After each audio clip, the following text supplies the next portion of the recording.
brothers and sisters, and this has shown clearly from the very beginning.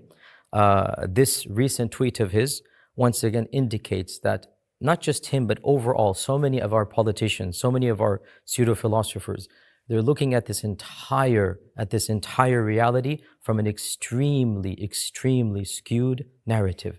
How can one ignore 80 years of oppression? How can one ignore 80 years of colonization? How can one ignore 80 years of direct taking over of the lands and the peoples?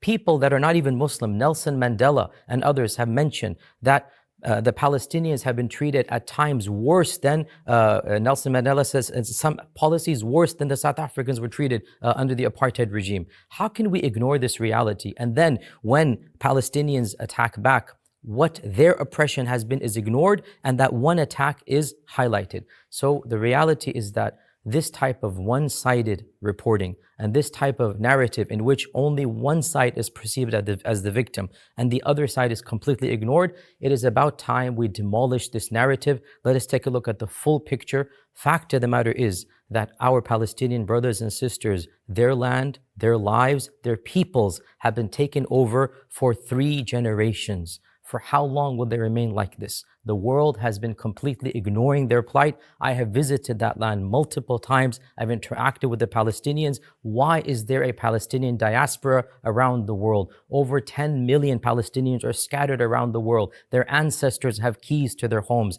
How come nobody looks at them? Nobody sees their stories. Nobody sees that Gaza is the largest open-air prison in the world. Do you know who said this? Our own President Jimmy Carter of America. Jimmy Carter visited that land and said this is the largest open-air prison that he has ever seen. Millions of people cramped in a small area, completely controlled by the surrounding territories. How come nobody sees the conditions they're living in? The refugee camps and the squalor that is happening